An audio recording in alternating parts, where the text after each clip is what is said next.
Hello बच्चों, class 10th NCERT example number 13 को समझते हैं। चैप्टर एपी है हमारे पास और एग्जाम्पल नंबर है 13। इसको समझते हैं। क्या कह रही है example? How many terms of the AP. हमारे पास क्या है, एक एपी सीरीज गिवन है। क्वेश्चन ये कह रहा है how many terms of the AP. इस एपी में कितनी नंबर ऑफ टर्म्स हमें लेनी पड़ेंगी, must be taken so that their sum is 78। Question ये कह रहा है कि हमें इस एपी की कितने नंबर ऑफ टर्म्स लेनी पड़ेंगी जिससे हमारा सम जो है वो 78 आ जाए। तो सबसे पहले मैं यहाँ पे लिख लेता हूँ, मेरे को गिवन क्या है हेयर। फर्स्ट टर्म क्या है 24। कॉमन डिफरेंस किससे लिखते हैं, डी से, और कॉमन डिफरेंस का फॉर्मूला होता है second term minus first term. First term है 24 और सेकेंड टर्म थी 21। तो ध्यान से देखिए, प्लस माइनस क्या होता है माइनस, और बड़ी टर्म के साथ नेगेटिव साइन है तो साइन माइनस का आएगा। 24 में से 21 गए तो 3 बचा। कॉमन डिफरेंस आया -3। अब क्वेश्चन आगे कह रहा है सम इज 78। हमें ये जो एपी दी है इसका सम गिवन है। सम कितना गिवन है, सम को लिखते हैं SN से, और हमें सम गिवन है 78। अब ध्यान से देखिए, हमें फाइंड क्या करना है, हमें फाइंड करना है n। क्यों फाइंड करना है, क्योंकि क्वेश्चन में पूछ रहा है how many terms of the AP, कितनी नंबर ऑफ टर्म्स हमें लेनी पड़ेंगी इस एपी की जिससे हमारा सम जो है वो 78 आ जाए। अब मैंने लिख दिया SN इक्वल्स टू 78। अब सम ऑफ n टर्म्स आपको फार्मूला आना चाहिए n/2 2 times a plus n-1 into d. SN का ये फार्मूला यूज किया इक्वल्स टू 78, क्योंकि उसने सम दिया था इन एपी का 78, हमें सम आगे गिवन था। अब ध्यान से देखिए, बारी बारी से वैल्यू सब्सटीट्यूट करते जाओ। n/2 2 मल्टीप्लाई a का मतलब है फर्स्ट टर्म। फर्स्ट टर्म है 24 प्लस n-1। n हमें फाइंड करना है क्योंकि कितनी नंबर ऑफ टर्म्स हमें चाहिए जिससे सम इतना है। n की वैल्यू नहीं रख सकते। d की वैल्यू देखो, हमने कॉमन डिफरेंस फाइंड किया था, वो आया था -3, तो d की जगह -3 रखो। यहाँ तक बात समझ में है। अब देखो, ये जो 2 डिवाइड में है ये 78 के साथ मल्टीप्लाई हो जाएगा नेक्स्ट स्टेप में। ये जो n/2 था तो ये जो 2 नीचे था 78 से मल्टीप्लाई हो जाएगा। यहाँ पर बचेगा n। 24 इंटू 2 होगा 48। अब देखिए, ध्यान से देखिए, प्लस माइनस होता है माइनस, तो साइन माइनस का, और ये बचा 3 इंटू n-1। 3 को मल्टीप्लाई करना है n-1 से, इक्वल्स टू 78। ये जो डिवाइड में 2 था तो 78 के मल्टीप्लाई में चला जाएगा। इन दोनों को मल्टीप्लाई कर लो, 8 2 16, 6 1 कैरी, 7 2 14 और 1 कैरी हो गया 15, तो 156। यहाँ पे क्या बचा, n इंटू 48 -3 इंटू n। -3 को n से मल्टीप्लाई करोगे -3n आएगा, माइनस और माइनस प्लस होगा, 3 1 जा 3, मल्टीप्लाई में माइनस और माइनस प्लस हो जाता है। इस -3 को दोनों से अंदर मल्टीप्लाई करना था हमें, ठीक है। अब देखिए क्या होगा नेक्स्ट स्टेप में, 48 प्लस 3। 48 प्लस 3 कितना होता है 51 -3n इक्वल्स टू 156। अब देखिए, n को 51 से मल्टीप्लाई करो, 51n, और n को इससे भी मल्टीप्लाई करो। पहले 51 से किया है 51n, और माइनस का माइनस n इंटू 3n, तो आ जाएगा 3n। जब n से मल्टीप्लाई होगा 3n², n जब n से मल्टीप्लाई होगा n² हो जाएगा, और 3 भी था साथ में, इक्वल्स टू 156। यहाँ तक बात समझ में। अब ध्यान से देखिए, ये जो माइनस का 3n² है, अगर मैं इक्वल्स टू की दूसरी तरफ शिफ्ट करूँ, यहाँ पे हो जाएगा प्लस का 3n², और ये जो प्लस का 5n था इक्वल्स टू की इस तरफ ट्रांसपोज करके माइनस का 51n हो जाएगा, और 156 ऑलरेडी वहाँ पे था, 156 ही रहेगा। तो मैंने ये जो दोनों टर्म्स थी इक्वल्स टू की दूसरी तरफ ट्रांसपोज कर दी, इनका साइन चेंज हो जाता है, और यहाँ पे 0 बचा। और मैं पहले इसको लिख सकता हूँ 3n² minus 51n plus 156 equals to 0। तो ध्यान से अगर आप देखो, ये हमारे पास कौन सी इक्वेशन आ गई, क्वाड्रेटिक इक्वेशन इन n²। आगे लिखना पड़ेगा which is quadratic in n²।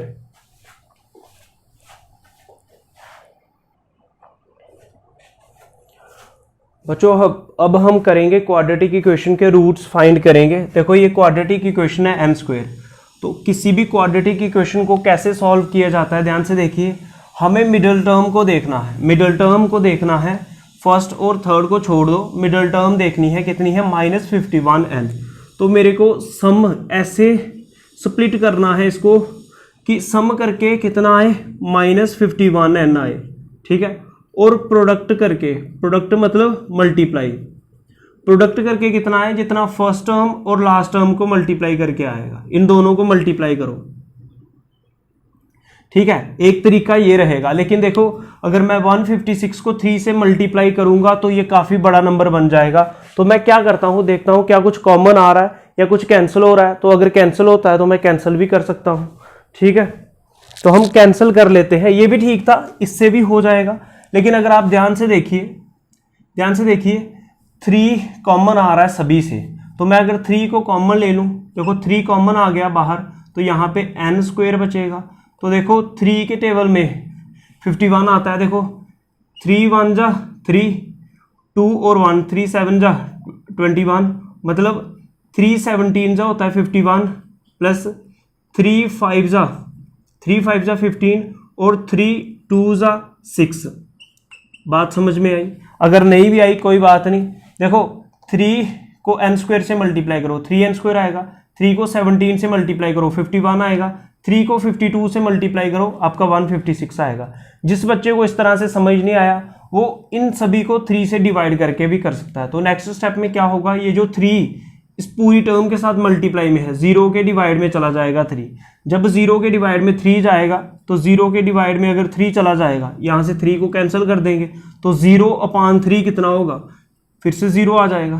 तो हमारे पास अब जो क्वाड्रेटिक इक्वेशन बची वो ये थी, ठीक है।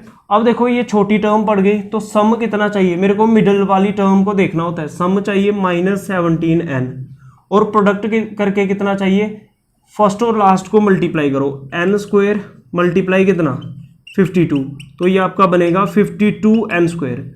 अब देखो आपको इस तरह से मिडिल टर्म को स्प्लिट करना है जिससे सम करके -17n आए। तो ध्यान से देखिए मैं सम को चेक करूं, अगर मैं -13n और -4n लूं, माइनस और माइनस प्लस होता है लेकिन साइन माइनस का, 13 + 4 कितना हो जाएगा 17n, मतलब सम जो है वो बिल्कुल सही आ रहा है। अब मैं इन्हीं नंबरों का प्रोडक्ट भी चेक कर लेता हूं, -13n मल्टीप्लाई -4n। ध्यान से देखिए माइनस मल्टीप्लाई माइनस, माइनस और माइनस मल्टीप्लाई में प्लस हो जाता है, साइन पॉजिटिव हो जाएगा। 13 4 होता है 52 और n मल्टीप्लाई n होता है n स्क्वायर। तो देखो सम भी सही आ रहा है -17n और प्रोडक्ट भी सही आ रहा है 52n स्क्वायर। तो मतलब अब हम मिडिल टर्म को स्प्लिट कर सकते हैं। तो ध्यान से देखिए क्या आएगा, n square -13n -4n। Middle term को स्प्लिट कर लिया, फर्स्ट टर्म और लास्ट टर्म जो होती है वो ऐसे ही लिख लोगे। बात समझ में आई? अब ध्यान से देखिए फर्स्ट 2 टर्म में से क्या आपको कॉमन दिख रहा है, यहाँ पे n स्क्वायर है, यहाँ पे एक n है, तो मैं n को कॉमन ले सकता हूँ। जब मैं n को कॉमन ले लूंगा, यहाँ पे n स्क्वायर था तो एक ही n बचेगा, माइनस n कॉमन ले लिया है तो यहाँ पे क्या बचा 13।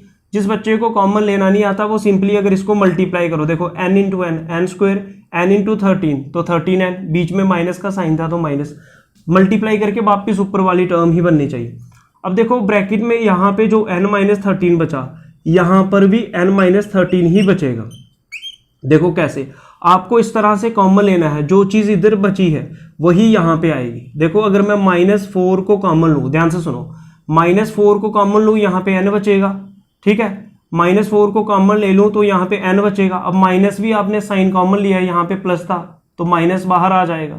समझ में आ रही बात? और 4 13 का कितना होता है 52, नहीं समझ में आया, -4 इंटू n करो, -4n, माइनस और माइनस कितना प्लस, 4 इंटू 13 कितना 52। मतलब ये है कि इसको मल्टीप्लाई करने से वापस यही बनना चाहिए। अब ध्यान से देखिए n-4 आपको यहाँ n-13 और n-13 यहाँ पे भी दिख रहा है, तो n-13 को अगर मैं कॉमन ले लूँ, n-13 को जब मैं कॉमन ले लूँगा यहाँ पे क्या बचेगा n-4। ध्यान से सुनिए, n-13 को कॉमन ले लिए, यहाँ पे बचा n माइनस और n माइनस 13 को मैंने कॉमन ले लिया था, यहाँ पे बचा 4 इक्वल्स टू 0।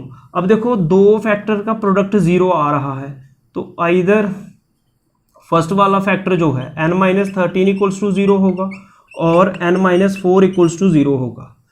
माइनस का 13 इस तरफ आएगा ट्रांसपोज होके प्लस का 13, और n माइनस का 4 इस तरफ आएगा तो प्लस का 4 हो जाएगा। क्या यहाँ तक बात समझ में आई? तो देखो आपके ये दोनों आंसर सही हैं। n या तो 13 होगा या तो n 4 होगा, तो एंड में आपको लिखना पड़ेगा hence number of terms taken for the sum 78 is n equals to 13 and n equals to 4। ये था इस एग्जाम्पल का सोल्यूशन।